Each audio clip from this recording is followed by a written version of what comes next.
Well, happy holidays. Happy New Year to everybody. Happy to take any questions that you may have. Jeremy. Happy New Year.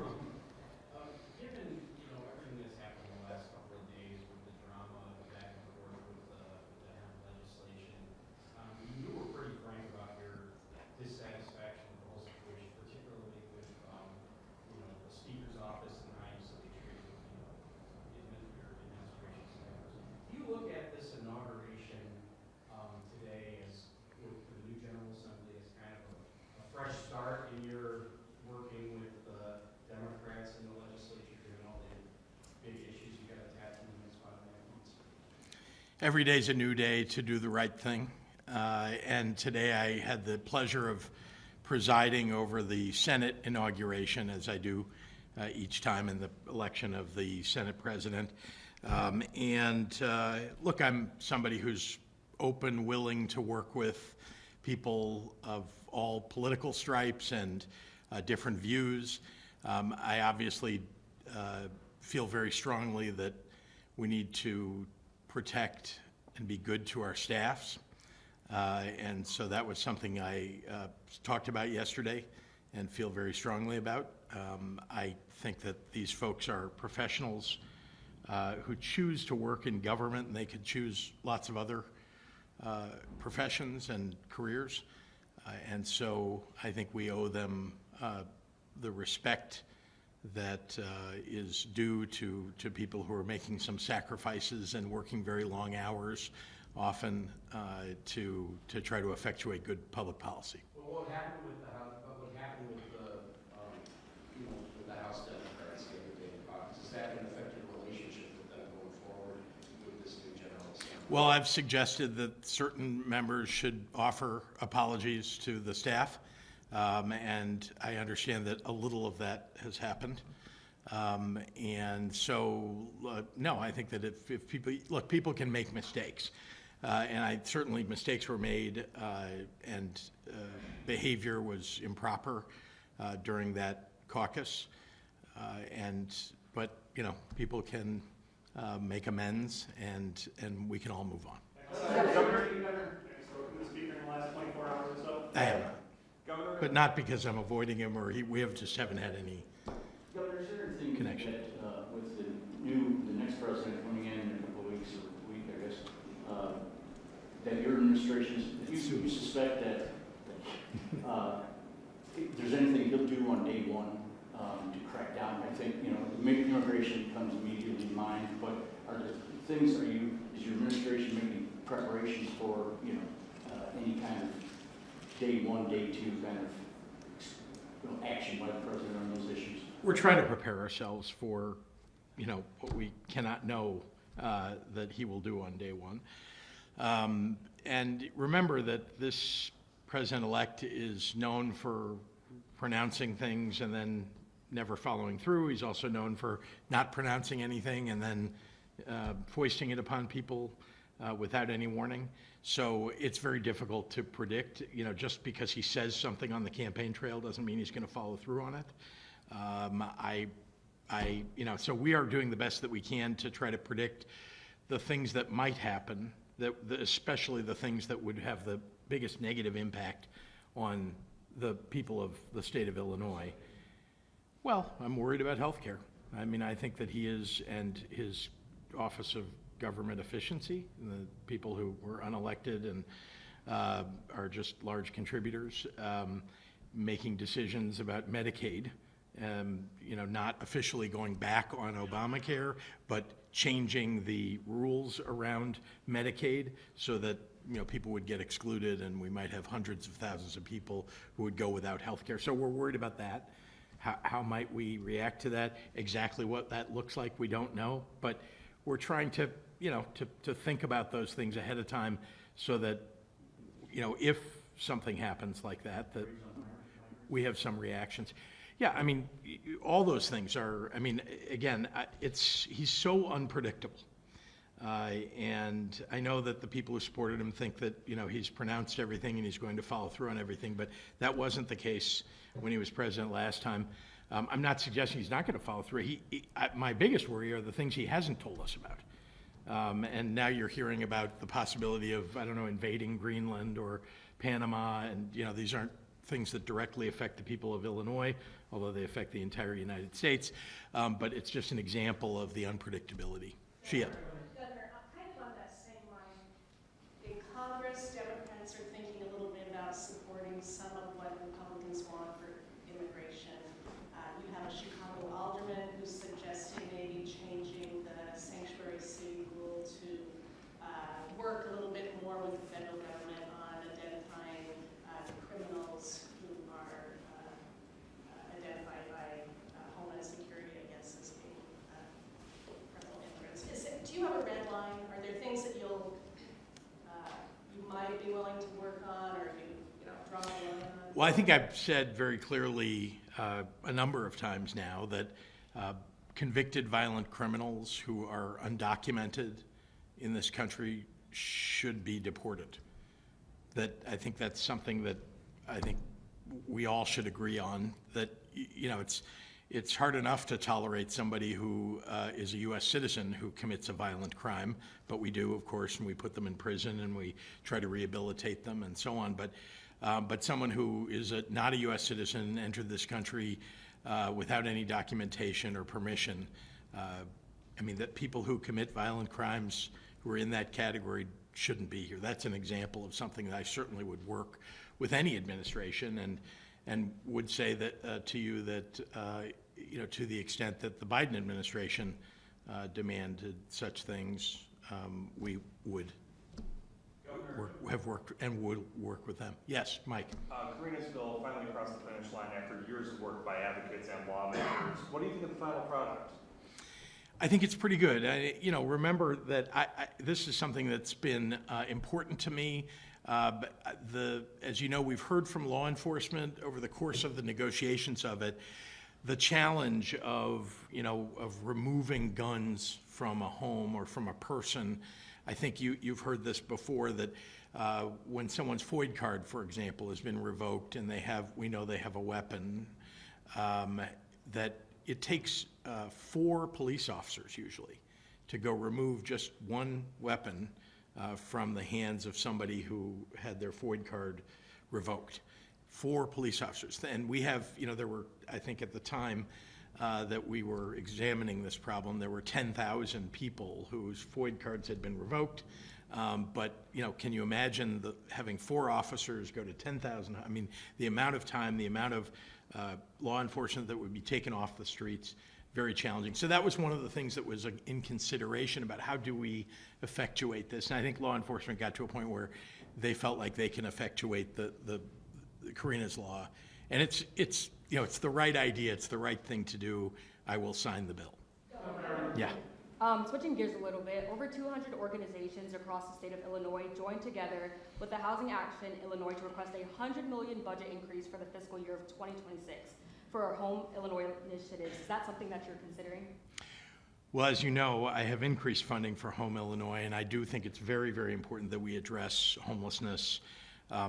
The unhoused are some of the most vulnerable people in our society. We also, as you know, have budget challenges, and so we'll be making some decisions with the General Assembly about prioritization of funding. And I know, over the course of every General Assembly, we get a lot of letters from advocates. It's their job, and it's something that they feel passionately about, asking for more funding for virtually anything you can imagine. And so when we can, where it's a priority, we will. I can't speak to this particularly because, to be honest with you, with a budget challenge as we have, and I feel strongly that and confident that we're going to balance the budget, but in the context of a more challenging budget, it's always difficult to meet everybody's demands. Yeah. Right after the election, there was a lot of talk about Trump-proofing in Illinois and passing various measures to kind of combat what he talked about on the campaign trail. Can you talk about why we didn't see that during the lame duck and veto sessions? And is that still, I guess, maybe a broad legislative agenda going into the new General Assembly? I want to be clear, I've never used the term Trump-proofing. This is, I think, the first time I've said those words out loud, Trump-proofing. But I do believe strongly that we need to protect and I said this, I think it was misinterpreted by some to think that I was only talking about immigration, but that we need to protect the people of Illinois from the onslaught that we expect, some of which was articulated by Trump as a candidate. And I just mentioned, as we were talking about healthcare, one of my concerns. So, the talk about Trump-proofing, as you said, I would just say we have examined, a lot of the angles that we think that the administration will come at states, not just Illinois, but we expect that there will be some serious partisanship about which states they'll decide to do certain things in. I'll give you an example of ways in which we are trying to protect Illinois. You heard Vivek Ramaswamy talk about trying to revoke the federal electric vehicle loan related to Rivian. That obviously would not be good for Rivian and seems to have been generated by his partner in this government efficiency department, who is a competitor of Rivian. And all I can say is I'm all about, just as I am about protecting the people of the state, I'm about protecting the workers of the state and the companies of the state of Illinois. And so that's one way in which we've actually worked already to address concerns that I have about the new administration. Related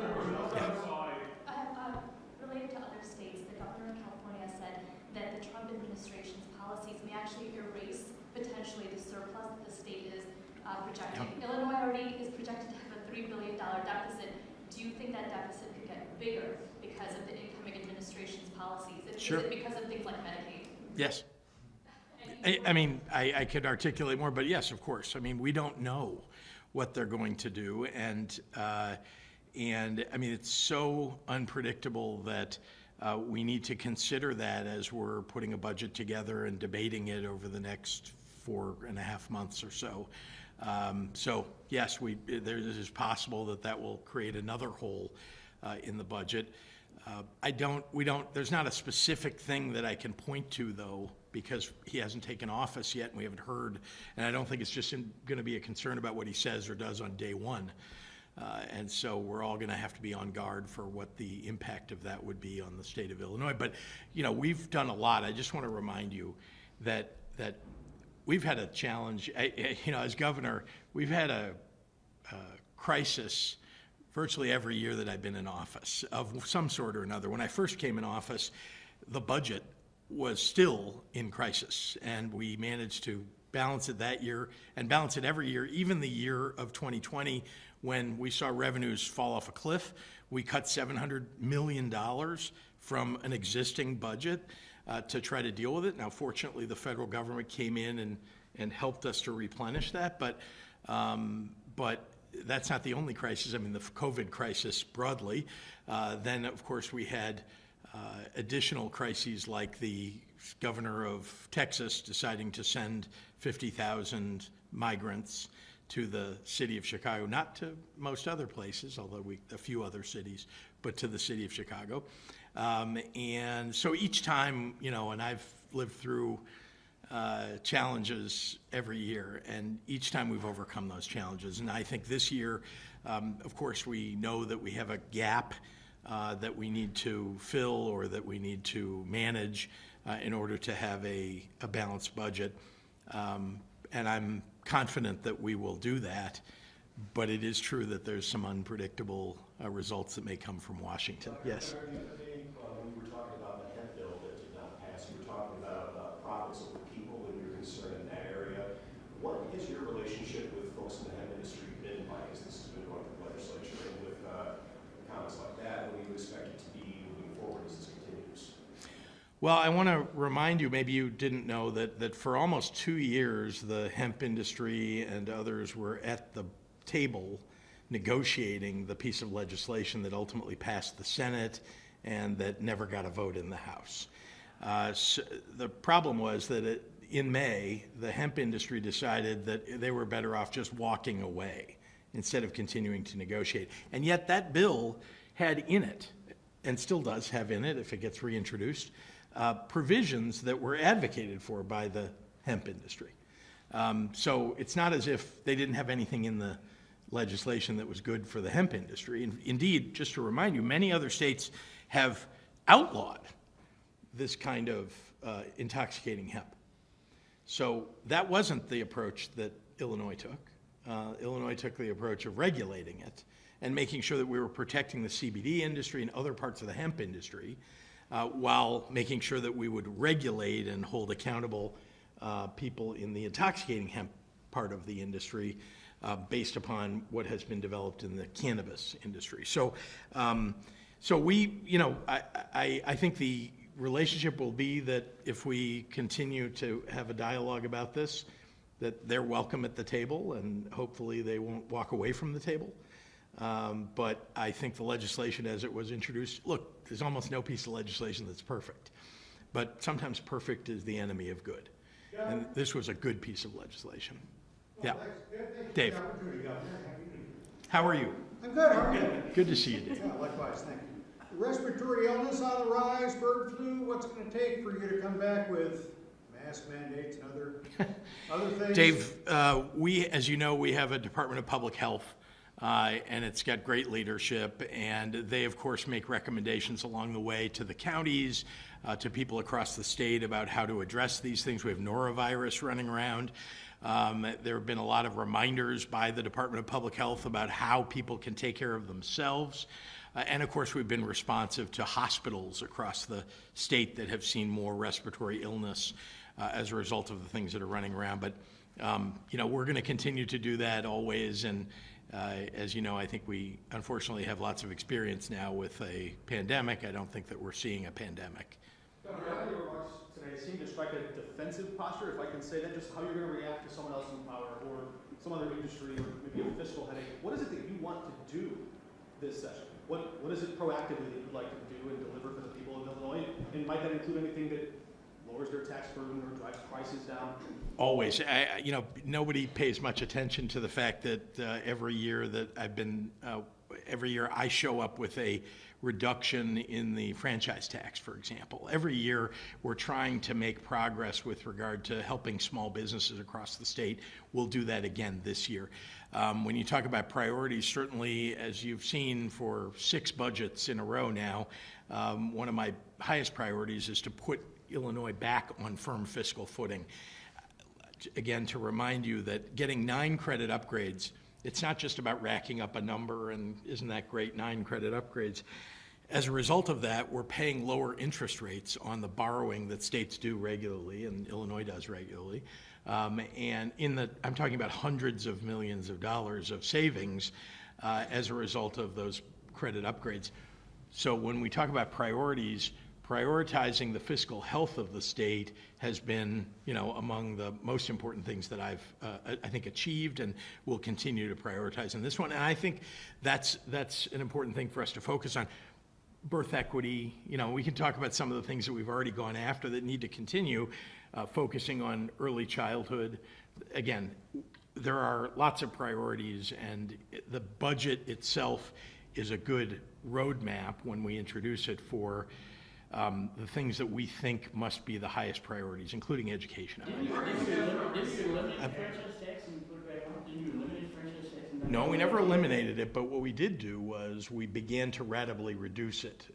And we did it, I think, in the first year, it was approximately a 15 to 20% reduction in the franchise tax. And we couldn't do it right away, all in one year. It's just too big a number for us to absorb. And then, of course, the pandemic hit, so for the second year, we couldn't do it. We just literally couldn't afford to do it in the state. On the other hand, back in 2022 or 3, we started doing it again, and we've been, again, ratably reducing it. And I have regular conversations with Republicans about making sure that they know that that's a priority for me to try to do. But we can only do a certain amount each year in order to be able to afford it within the context of our budget. I'm just going to give him a second question because he came from so far away. Yeah, that's true. But I see them a lot more. Yeah. This is an inaugural year, next year's the election year, but how and when will you decide if you're running for re-election? you want me to make some announcement here today? Is that what you're looking for? We'll meet in private, I'll let you know. No, obviously, I think, you could start with, I think people have to collect petitions starting in August, I think. And so you can work your way back from that to determine what a last, deadline would be for somebody making a decision about running for any office. And so I guess that would be the deadline. What? But you'd have to want to do it. Yeah, well, I mean, you all know I think very highly of this job, and I have worked very hard in it, and I love being able to effectuate change that's lifting up working families across the state. So, so that's a good start, but for a decision making, but there are a lot of things that I consider in the process, and so I can't tell you exactly when I'll announce something. Governor, where do you stand on potential racino for Decatur? I know it's been brought up over the past week. Yeah, that currently is not in my office really, but I understand there's a desire for one, and we'll review it. Can I just, I want to get somebody out. Cole. Yeah, Governor, we once again just saw a prisoner review board reform legislation make it out of the Senate, doesn't get the vote in the House. Curious where you were on this most recent iteration of the reform, and does that board need some change? Obviously, there were some good things in that piece of legislation, reforms that would help us to process PRB, prisoners going through the PRB more easily, and so there are aspects of it that I have to say I think that we should make sure are in a piece of legislation that gets passed. Yeah. Governor, while we're talking about potential impact of the federal government, Illinois is one of the states that has a trigger law that would end its Medicaid expansion if federal funding does drop to a certain level. Is that something the administration is looking at? Is that something that we're be addressing? Yeah, again, we're looking at all the challenges that might come from the administration, and also considering what we can afford to manage through in the event that the federal government, removes itself from covering certain people. So, yeah, that is something we're taking a look at.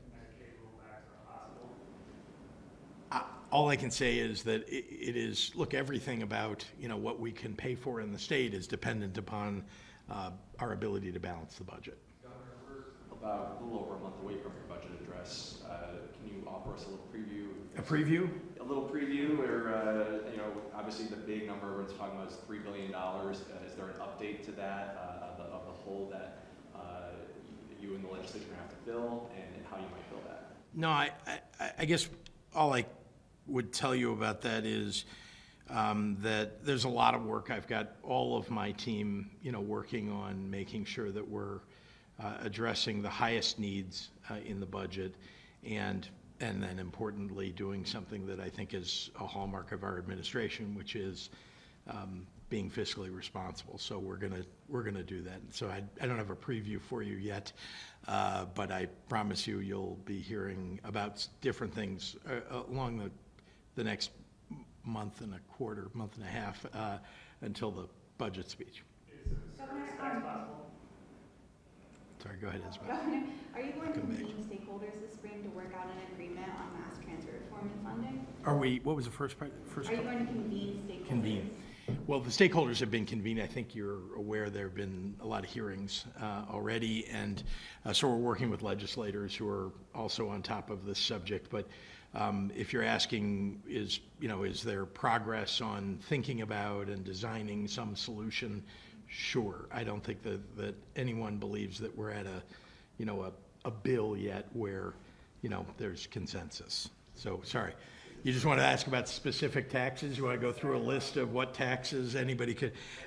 That's certainly not the first thing on my list, is thinking about tax increases. I'm looking at how we can manage balancing the budget within our means. So does that mean cuts? Sorry. Cuts versus new revenue? It doesn't mean that. It means that we're going to be prioritizing things within the budget. I told you that one of the things we've done is lowered the interest burden on the state, so that some of that gets shifted to the priorities that we have for spending. And you know, we're just going to have to be very, very prudent, which, by the way, we have a history of doing. You know, that's my focus. What does that mean for Chicago? How is Chicago going to fare? There's been a lot of discussion about the level of communication and things like that, but in this tight budget situation, what does this whole picture mean for Chicago's funding needs? Chicago is hugely important to the state, hugely important to the state's economy. And so as I have every year, I look at what the needs are for the city of Chicago, the people of Chicago, the businesses in the city and in the surrounding area. And I'm going to continue to prioritize making sure that we are growing our economy. I think I hope you've heard me say many times that I have spent a lot of time, effort, energy reaching out to companies across the world. They, in turn, by the way, many have reached out to us without any inbound call from us. They've outbound called the state of Illinois and come here to look at properties, to consider where they might put themselves, whether it's a manufacturer or a service business, an office, headquarters, and I often meet them directly, personally. So that is something that I'm looking at always, and as you see, I've announced lots of things over the course of the last several years, and will continue to do this year. Yes, sir. Donald Trump has mentioned that he's thinking about, trying to take over some countries, and one of them is Canada, and they have threatened that some politicians have threatened that they may cut off power to some U.S. states. I'm not sure exactly if Illinois relies a lot on Canada, but if it does, do you think that would actually affect Illinois? That's so hyper, speculative. I mean, again, Donald Trump says an awful lot of things that I think are intended to distract us from other things, and I think this idea of attacking or making Canada the 51st state, or that's just another one of them. So I can't. That's a hypothetical. I don't really want to engage in. Governor, I want to try to get somebody who hasn't asked a question, if there is anybody. If not, Isabel. I just wanted to clarify, Yeah. Will you specifically be convening those transit stakeholders? I have met with, the answer is I have met with, when you say convening, creating some new commission or something is not something that we're looking at. Meeting with the various interested parties, though, is something that we have already done and will continue to do. Thank you.